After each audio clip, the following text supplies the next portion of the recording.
Kingdom of Men, Chapter 10. Goodbye.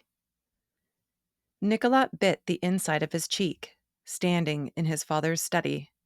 He hated the nervous habit, but was glad that to others it just looked as if he were angry or scowling, tightening the lines of his already well-defined cheekbones. How people perceived him, his emotions especially, was important to him. There were some people whom, for political reasons, could not know that he despised them. He could not be sarcastic or disingenuous. He had to be careful, especially around his father. Nikolat hadn't known that the Extellan king was planning an attack. He assumed Lamon hadn't known either, but he must have connected with someone after the battle had started to coordinate the assassination attempt on his sister.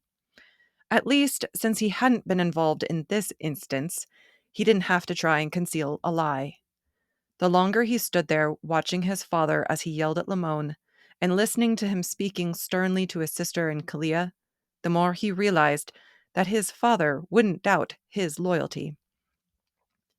The old man had dark circles under his eyes, and the veins popped out of his hands as he leaned onto them and into his desk.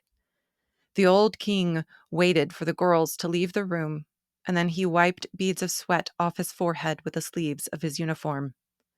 "Father, are you feeling all right?" Nikolat asked. King Arezus motioned for Nikolat to sit down without a word, and the prince obediently moved to the closest chair. "I need you to know a couple of things as well, Nikolat," the king said. "We had planned on having a little more time to plan our attack on Exteli, but after this, we cannot wait longer than a day. We will leave for Exteli at once, with a third of the legion. Bilex will stay behind to stand in my place while I am gone." The king nodded to the elder prince, still sitting comfortably in an oversized chair. "Once we take Exteli, you will remain behind to rule," Arezus continued. "You shouldn't need much, but make sure to plan for an exceedingly long stay in your soon-to-be kingdom. Remember, it is much colder there. You may go prepare now." Nikolat got up, bowed, and left without glancing at his older brother. The doors were closed behind him, and he finally let out the breath he'd been holding. His mind whirled with thoughts as he rushed back to his room. Still covered in blood and mud from the battle, he washed his arms and face off in the cold water basin. He changed into clean clothing, leaving his bloody clothing in a pile by the door.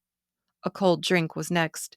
He poured from one of the more expensive, rarer bottles, not knowing how much he would be able to take with him to his new kingdom. It would be his kingdom, even though he still had to fall under the rule of Belleroen. He had been planning for this since he had talked the men into going to war. Although the kidnapping attempts had failed, the war had still started, even sooner than he'd hoped. And now he was on his way to Exteli with an entire Belleroen army on his side. He looked around his room. He had to start considering what he needed to take with him. As a traveling army, he could not take too much. He could perhaps fill one small wagon to be pulled by the rear guard, along with the additional artillery, food, water, and bandages. But Nikolat knew he couldn't really take the things he really wanted in a kingdom. He couldn't take the trees or the mountains, the fertile grounds, the bustling towns, or KaLeah. He was surprised that she had popped into his mind. He shook the image of her out of his head. There were more important things to worry about. Exteli would be a lot of work. Once taken, he'd have to be on guard for remaining Extellan loyalists. He would only be able to trust his own men. There would be riots and chaos in the country, perhaps food shortages while people came to terms with their new ruler. One thing for sure, he was better equipped to handle the challenges than his brother. And maybe once this land is behind me, he thought, once it is out of sight, it will leave my mind, and I will be able to take on my new tasks wholeheartedly. Once KaLeah is out of sight. He tried to clear his thoughts of her again. The seashores of Exteli were rocky, and he knew nothing of the fishing trade that the Excellan people relied so heavily on to survive. The farmland was limited, and he would have to reinstill trade between Exteli and Belleroen. He wondered if the Extellan castle had the labyrinth of secret passageways that Belleroen had. He would have to be certain to send in men to seek those out so he could seal off any entry point against potential assassins. There were so many things to plan for, and his time had been cut short. He stood up and walked to the two large windows, put his hands on the sill, and looked out across the sky. He would miss the view from Belleroen Castle. The lands were lush and green, the forest beyond and the mountains were always beautiful no matter the season. He looked up at the face of the dead planet. "At least you will still be there to keep me company," he said to himself. His heart began to warm at the sudden memory of his childhood, growing up in his mother's care. His mother had been kind and loving when it seemed nobody else was.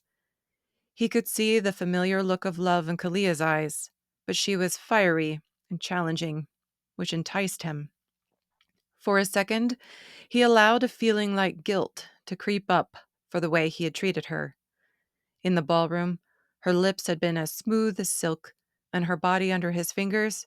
He closed his eyes and was instantly back in that room again, watching the candlelight flicker against her dress as she turned to leave him. Nikolat tried to shake away the memory. She was just a servant.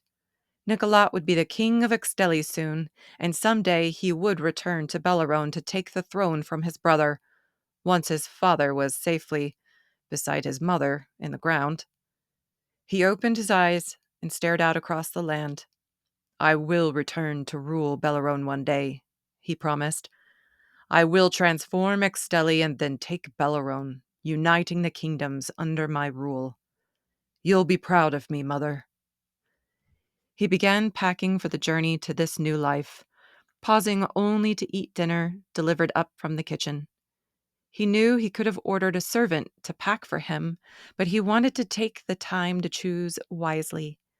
He knew it might be years before he would be able to come back and take Belleroen for himself. Bilex might turn his room into a sewing room by that point. Nikolat worked into the night and then requested hot water for a bath. He needed to wash the battle off before he could truly settle into bed. As the servants brought in the water, a guard approached his room behind them, stopped, then cleared his throat. "Your Majesty, a note?" Nikolat sat down at his desk and opened the note, sealed with a messy drip of wax. As he read it, a smile creased the corner of his lips. He had won her over. She needed him, wanted him now. He had penetrated through to the heart of the country girl with just one kiss. She's beautiful, he knew, but perhaps dangerous. He leaned back in his chair and wondered if KaLeah would ever be loyal to him. If he told her everything, his deepest, darkest secrets, would she reach out, touch his cheek, forgive him? Would she love him? Or would she swear to kill him? Would she leave Belleroen with me and rule Exteli beside me, even if I told her how I was the one responsible for Amira's kidnapping? He wondered. Of course, he would never tell her exactly that. He would tell her how Lamon had tricked him. He would say that he was manipulated and promised that no harm would come to his sister. Maybe he'd even cry a little. His smile grew wider. Nikolat knew he could pull KaLeah completely under his spell and make her fall in love with him, if she wasn't already. He slowly ran his fingers across the letter, across the words she had written, as if he were touching her hands. He was interested in her. He admitted that much to himself. But he knew those feelings could very easily change. He also knew she didn't have any hope of being with him in any real logistical sense. Being near her again would only make it harder for her, especially when he left for Exteli. Nikolat tried to ignore the minor ache at the thought of leaving her. He was young and knew there would be plenty of other women to experience And then there was the choosing of an actual partner someday. KaLeah had only been a momentary infatuation. And now that she wanted to see him again, she was no longer a challenge. There was no need to drag it out any longer. He ran his fingers across the letter again.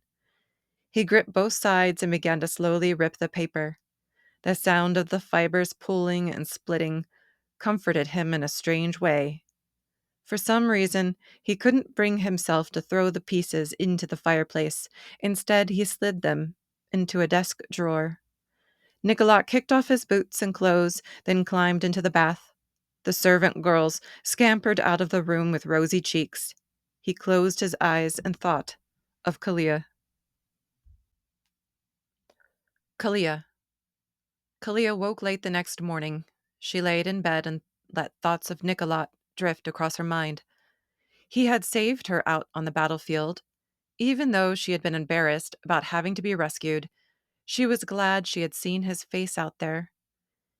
He had seemed worried, as if he wanted to protect her. Although she was injured, he still had enough trust in her to send her after that assassin bent on killing his sister. He was the good guy. But for some reason, she couldn't shake Lamone's words out of her mind. How had he been so lucky, she wondered? How had Lamone known where the hidden entrance was if someone in the royal family hadn't told him? She supposed that he could have found out from Prince Bilex or from a spy. But if it had been someone else, why did Lamone accuse Nikolat? The way Lamone had screamed out accusations at Nikolat as he was being dragged to his execution had been nerve-wracking. It wasn't just the scream of desperation, she thought. It had seemed so vengeful, so full of hate. Don't be silly, KaLeah told herself. Lamone had made himself known to her as a terrible person from the moment they had met. The prince had done nothing but protect her, stare at her longingly, and kiss her in the ballroom. Sure, he also annoyed her and made her furious, but maybe that was normal. Maybe she had just been trying to deny her feelings for him. She smiled with the realization that she did indeed have feelings for him, and that he was going to make everything all right again. The solution was so close, so simple. He had kissed her in the ballroom, so clearly he wanted to be with her. He had tried to deny his feelings at first by trying to push her off onto Lamone, but he had apologized. The kiss in the ballroom had wiped all of that away. She felt an irresistible pull toward him that she just couldn't explain, like he would be the one to write the end of her story for her. The tingling excitement in her stomach told her they would be perfect together. Will I travel with them all to Exteli? She wondered. No, she should wait with Amira until the army took Exteli. Once every Extelan soldier was locked away or switched to Bellerone's side, then it would be safe for her to travel to be with Nikolat in Exteli as his wife. The word filled her with nervous excitement. It wasn't anything she had ever wanted or dreamed of, especially not with the village boys. But if her only other option was to spend the rest of her life as a playmate and nursemaid to Princess Amira and her future children, then KaLeah was ready for marriage. It was the lesser of two evils. She wondered what her father would say about it. He had never discussed marriage, or even her mother as a wife. He never talked about when people married in the village either. She had never heard him talk about being married to her mother or marriage in general. She stretched her legs out, an aching pain surging through her wounded side. She moved slowly to the window to draw the curtains and let the dawn light in. "Where are you, Father?" she asked out into the morning mist. For a moment, she could have sworn she saw something large moving through the mist, but then it was gone. With a sigh, she hoped that he would find her someday. "All right, KaLeah," she said to herself sternly. "Big day. You have to tell a boy how you feel about him and hope that he wants to marry you and take you away from this place." She went to her wardrobe and began to plan her attire for the day. She was giddy, looking at the dresses, and realized that she had changed a lot since coming to Bellerone Castle. Or maybe it was just that she'd never wanted to dress up for anyone before. Seeing the way Nikolat looked at her made her want to be beautiful for him. "What are you doing, KaLeah?" Amira asked, jarring KaLeah from her thoughts. The princess, still in her long white nightgown, walked up next to her. "Picking out 2 dresses, one for the day and one for tonight," she replied, nearly in song. Amira raised an eyebrow. "You seem very happy to be picking out dresses, KaLeah," she said. "Are you feeling unwell? Maybe you have a fever from your injury. I will call Dory for you." KaLeah laughed nervously. "I am perfectly fine," she said. "I would just like to look nice today, that's all. At least I'd like to dress myself nicely instead of being forced to do it. Maybe I just don't like being forced to do things." Her mind went back to the king, telling Amira that she would marry and have children, and that KaLeah would always be there by her side to fight for her and her future family. Guilt started to swirl in her stomach, and looking at dresses suddenly seemed too overwhelming for her. "Princess, I've been thinking, if my father was in Bellerone Kingdom, one of Captain Davin's or the prince's men would have found him by now. If I stay here confined to these walls and then to a house somewhere in the kingdom, if I stay with you, I will never find out what happened to him. I have already stayed here much longer than I should have. I wish to go." "But my father said you cannot," Amira said, with a high-pitched squeal. "KaLeah, you cannot leave me, ever." KaLeah took a step back from the princess, who only stepped closer to her and grabbed her wrists. "You are my friend, and I don't want you to go, ever. But it's more than that. You're a Bellerone favor. Aside from a queen or princess, that is the highest honor ever bestowed on a woman. You cannot leave Bellerone without the king's permission, and he has already said that you are to guard me for the rest of my life. I'm sorry, KaLeah." The princess did sound like she was sorry for KaLeah, but mainly sorry that she wanted to leave. KaLeah realized that she would not be able to tell Amira about her plan to marry Prince Nikolat and go with him to Exteli. The princess seemed more than happy that her father had ordered KaLeah to stay by her side for all time. The princess looked to KaLeah as a friend and sister, but completely disregarded her personal wishes. There were no other playmates for her, and KaLeah surmised that if the princess knew about her plan, she would run off and tell the king. "Thank you for understanding, Your Highness." The princess smiled, seemingly satisfied that she had won the argument. "I will ask my father's men to keep looking for your father. I am sure that we will come across him soon." "I hope so," KaLeah said. "Now, what dresses will you be wearing today? Can I help?" "Of course. I would love that," KaLeah gently replied. Later that night, after the princess had fallen asleep, KaLeah changed into the creamy white dress that Amira had helped her pick out. She chose a dress that she could get into herself. It slipped on easily and tied together at a high waist with a braided gray cord. The high waist helped the dress hang loose over her bandaged side without making her look too awkward. There were long, transparent sleeves that ended a little past her wrist without completely covering her hands. She had left her hair hanging down around her shoulders. KaLeah looked feminine and delicate, and yet it was comfortable, which made her feel relieved. "I could get used to wearing dresses like this," she said to her reflection.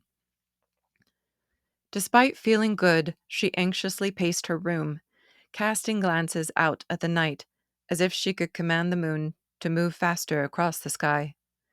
She and Amira had not seen each other much during the day and into the evening. They had mostly stayed in their individual rooms, reading and eating the meals delivered to them. At one point, servants brought in hot water for each of their baths, and KaLeah soaked her beaten body in her tub until the water turned cold. She felt guilty about leaving, but justified and confident in her decision. This was best for her, She was not about to sacrifice her future, her life, just to keep a child company. If there was any way out of this predicament, she wanted to take it. She looked more closely at the servants who delivered food and bathwater to her throughout the day. Had they grown up knowing that this would be their lives? Were they allowed to leave the castle grounds? Did they have their own homes and families? She told herself that once she felt like talking to Amira again, she would ask. When it was finally time for her to go to the ballroom to meet Prince Nikolat, she grabbed a dagger and strapped it to her inner thigh.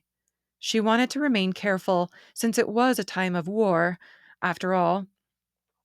She didn't want to be caught off guard by another attack or assassin. She left her room, closing the door behind her. The guard standing there didn't even look her way, but she was sure he watched her walk down the long hallway. She walked past murals of dragons, seeming to move in the candlelight. Aside from a few guards posted in strategic locations or outside of other bedrooms, she saw no one else. When she got to the ballroom, she took a few long, deep breaths and then walked across the marble floor. Her footfalls were muffled by her soft slippers. The room was dead silent and cold. It gave her a strange feeling and the desire to back up and blend into the nearest wall. She could see the moon in the sky through the high windows, casting an eerie light into the room and across the dead planet. There were clocks in the castle, regularly wound by servants, but KaLeah still timed her life by the sun and the moon. She didn't need a clock to tell her that Nikolat was late, and as the time slowly and agonizingly passed, she didn't need a clock to tell her that he wasn't coming. The hallways seemed darker on the way back to her room.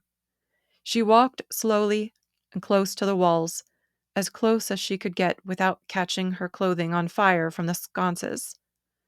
She trailed her fingers along the tapestries as she walked, feeling the tight weaving, the history, the stories of the illustrations as if she too were trapped within the fabrics. I hate him, she told the darkness. I hate him, and I have always hated him, and I will always hate him. Her words were firm. They hit the walls around her and bounced back with the same amount of force. As if in response to this echo, she whispered, "But I love him too, I think." She stopped outside her bedroom. The guard there, never asking questions, opened the door for her. She took an awkward moment to look at the man. Was he living a life he had chosen? She wondered. Did he wake up today excited about all the doors he would be able to open for others? Is he paid well? Does he go home to a wife, to children, to a home he built with his own hands? He didn't meet her gaze, and she assumed that he probably didn't have the same questions about her. Maybe we can only control so much. She had no control over this life any longer. She was no soldier, no princess, and no great love of a prince. She was a lost daughter who failed at finding her father, forever enslaved to a responsibility she didn't ask for. Questions burned on her tongue, but she bit them back and walked through the open door. If she were to ever escape, and if Nikolat wasn't going to be her way out, she didn't want guards or servants to start watching her. She assumed they would all be infallibly loyal to the royals. Who was she, after all? The second she left, she would be seen as a traitor, even if she saved Amira's life 50 more times. The guard closed the door behind her, and she walked into the room, guided by a single candle she had left burning on the windowsill. As she started to undress, she heard a sound from her bed and crept closer to investigate. She was surprised to see Amira lying there asleep.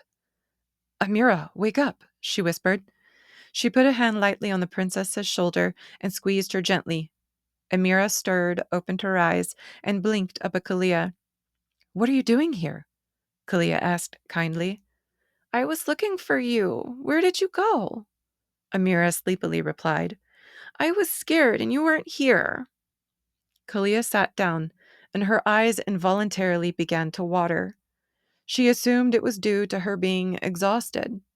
"I'm sorry I wasn't here," KaLeah said. "Why were you scared?" Amira looked toward the window. "I had a nightmare," she said. "Huge dragons with black wings were attacking the castle." "It's all right. I'm here now. Let's get you back to the bed." KaLeah helped the princess sit up. She slid to the edge of the bed in her white sleeping gown and then stopped. "You didn't answer me, though," the princess said. "Where were you? You're wearing the dress I helped you pick out earlier. I thought it was for dinner, but you didn't go to dinner." KaLeah hesitated, and after a long, few moments, decided to just tell the princess a part of the story. "I went to the ballroom to meet your brother, but—" She paused. "But he didn't show up. It's silly." KaLeah shook her head and looked away, tears of self-pity edging her eyes. She wanted to live in the fantasy. She wanted to feel his hands again, his kiss. She wanted to feel something like love, the kind of love that would rescue you from an unfortunate situation. Amira drew her eyebrows in tighter, working something out silently. She went up to KaLeah and put a gentle hand on her arm. "KaLeah," Amira said, "I have been sad all day long because I know you want to leave me. You're my best friend. You're like a sister to me, and I don't ever want you to go. I don't have any friends like you. But now I think I understand. You don't want to leave me. You just want to find your father. You want to live your own life, and I guess now I see you also want to be with Nikolat. You love him, don't you? You want to go with him to Exteli." Instead of answering, KaLeah looked down at her shoes. They were white slippers. She was disappointed that Nikolat hadn't seen her like this, at least one last time. Maybe she would have been able to talk him into taking her with him. Maybe he would have realized his love for her. She backed away from Amira's gentle touch and inquisitive eyes, then angrily kicked off the dainty shoes. "No," KaLeah said, heading toward her bed. "I don't love the prince, and I don't want to go to Exteli. I want to leave this place. I want to find my father. I don't want to be a guard or a babysitter or a favor. I want my life back." She crawled into the large bed, the soft dress loose and silky enough to cocoon her body even more beneath the blankets. Amira stood silently by the window for a few moments and then headed back to her room. KaLeah's stomach turned at the guilt. She knew she'd made Amira feel worse, but she had to be honest. If the girl wanted to be her friend, wanted to care about her like a sister, then she needed to know the truth. KaLeah closed her eyes and tried to put everything out of her head. She knew that the morning would come too soon. Nikolat. When Nikolat opened his door the next morning, he was shocked to see his little sister standing there. Princess Amira was wearing a long olive green gown that was tied high in front with a gold ribbon. The front of the gown opened the ribbon slightly, revealing a golden layer beneath the first. Her hair was pinned up against her head and her arms were crossed tightly over her chest. She looked more angry and older than he'd ever seen her look before. He raised one eyebrow, crossed his arms, and looked down at Amira. "Are you supposed to be running around without your bodyguard, little sister?" he asked. "I need to talk to you alone, brother," she said, putting a heavy weight behind the last word. "Why did you not meet KaLeah like you were supposed to?" Nikolat let his jaw drop and then snapped it shut again. How had she known? Did KaLeah tell her everything? The hair on the back of his neck bristled. None of his affairs were her business, or anyone else's for that matter.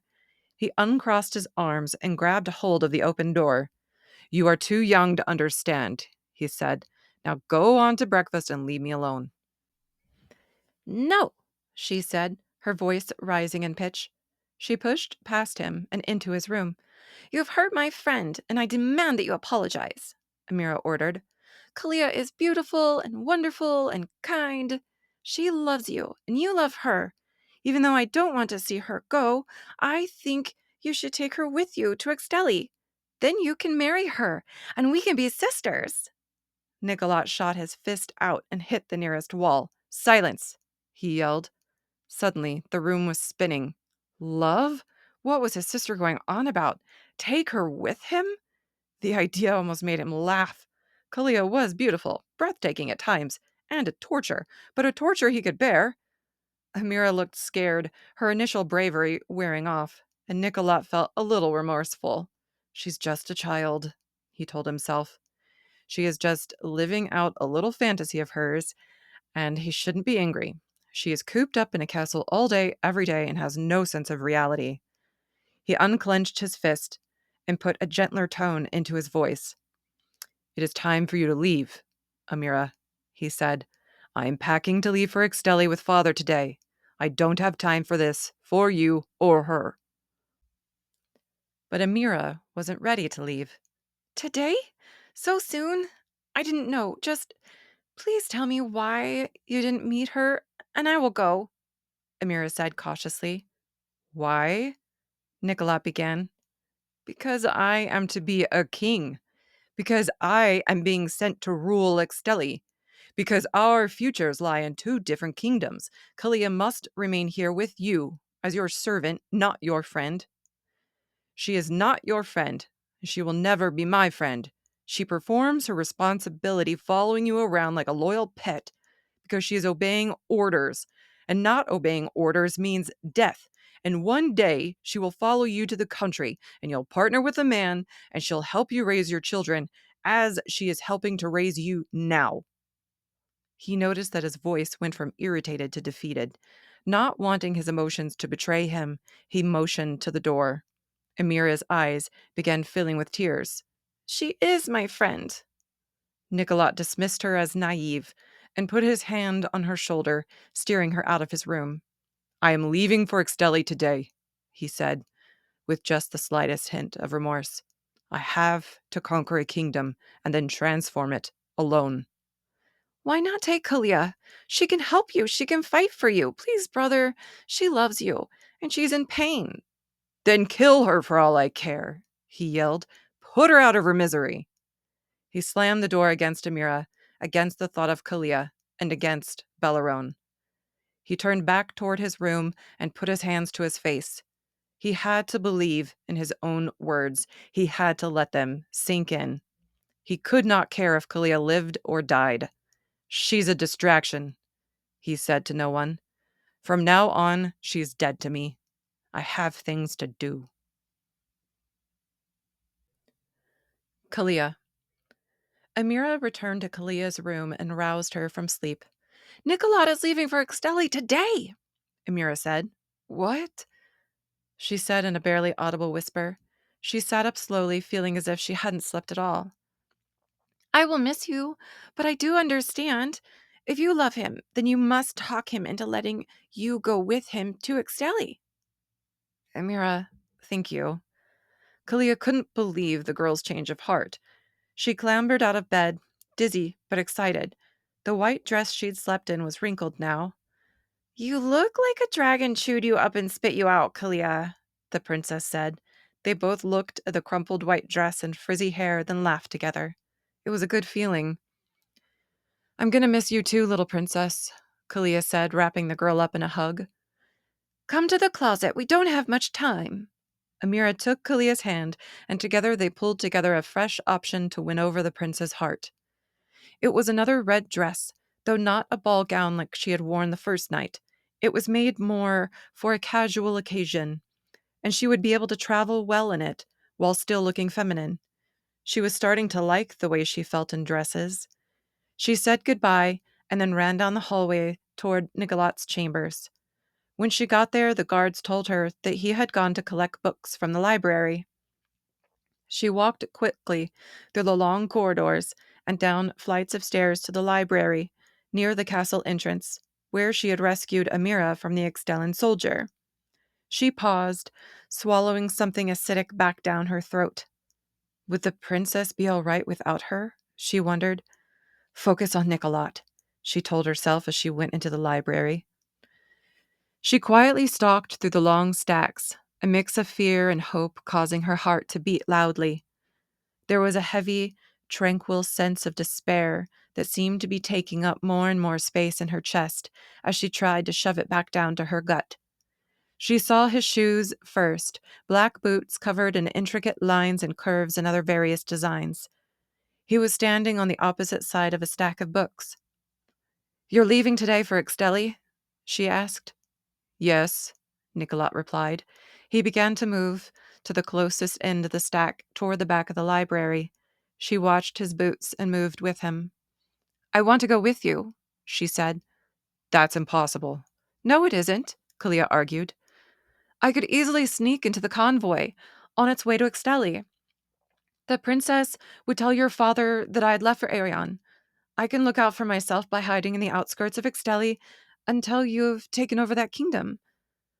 There was no response, but they were both nearing the end of the stack and about to run into one another.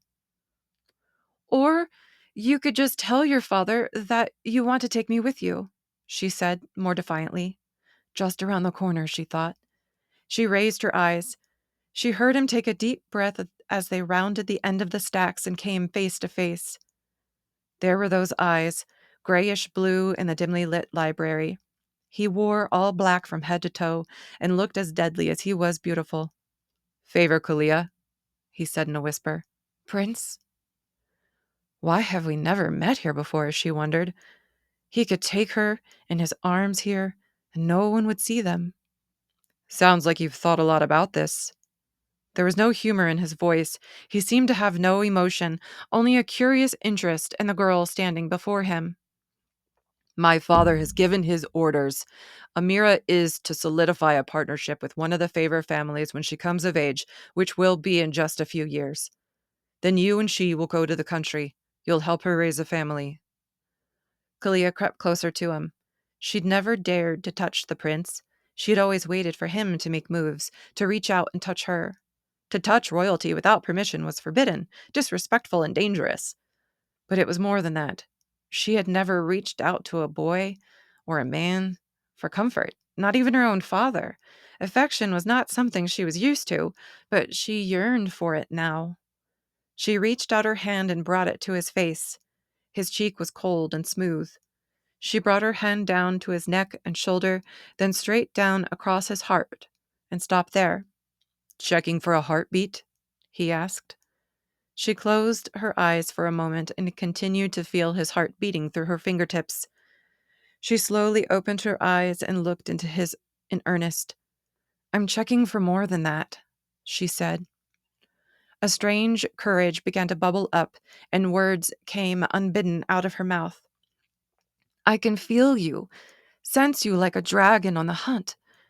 I know you for some strange reason, and I think—" She paused, not sure how to say it, but then knew she had to. She had nothing left to lose. "I think you love me too. I can feel it through my fingertips. I can see it in your eyes." He laughed and took a step back from her. Her hand dropped into the void between them. "You only think you know me," he said. "You're no spirit speaker, KaLeah." "I don't need magic to read you," she said. "I want you to know that I will always love you, that you are the man I will spend the rest of my life loving." "Then you'll have to get used to being alone. My destiny is to do my father's bidding, to care for my kingdom, my people, and to eventually be a king. And your destiny is to guard my sister. I will not take you with me." "That is my job for now, not my destiny," KaLeah said, raising her voice louder now. She felt like she was losing him. Once he left the privacy of the library, he would be surrounded by people all congratulating him and bidding him farewell. "I have to go now," he said. He turned and began heading toward a small pile of books on a nearby table. "Nikolat, wait, please," she said, her eyes filling with tears. She ran to catch up, and he turned around. She didn't think about her actions. She just threw her arms up and around his neck. She tightened her arms around his neck, and he wrapped his strong arms around her back. She put her lips to his and kissed him, with fear and hate, love and obsession. He slid a hand up her back and cupped the back of her neck. He squeezed and continued kissing her. Then the cupped hand pulled her neck back, away from him, and she lost her hold of his lips. "Goodbye," he said. He turned, picked up a pile of books with one quick motion, and continued walking to the doors. "You love me," she called after him, but she didn't follow. She put her hands on the back of the closest chair to stabilize herself. What was she doing? She was fighting to hold on to a man that she knew she couldn't be with. He had kissed her, yes, but why was he leaving without taking every piece of her first? It didn't make sense to her. If he truly didn't love her, he would have used her up fully and completely, but he didn't. All he had gotten was a kiss from her, a kiss in her entire heart. She tightened her grip on the chair and then lifted it up into the air. She threw it at the closest bookshelf and then began grabbing books and throwing them against the doors that Nikolat had walked through, away from her. She grabbed another chair and heaved it up and over, listening as it smacked and broke against another heavy bookshelf. She lifted the edge of a table and thrust it onto its side. She had tried to convince herself that he loved her on some deep level, but as she destroyed the furniture around her in anger, she realized that he had never shown her love or even interest beyond the superficial level. She collapsed to her knees on the floor, feeling like an idiot. She had wanted him to love and accept her so much that she hadn't even considered if he was worthy of her. "He doesn't love me," she said, tears falling, the words clutching to her dry throat. She cried there on the floor in heavy sobs for a few minutes, then shook her head and took a deep breath. She slowly stood back up, knowing that she would have to be her own hero. She would have to get out of here on her own and forget about her feelings for the prince. She was a warrior, not a little girl, not some maiden. She looked at the dress she wore in disgust. Anger rolled through her body. "He won't help me, so I will figure this out on my own," she said out loud to the demolished library room. Then she wiped away her tears and walked out of the room with her head held high.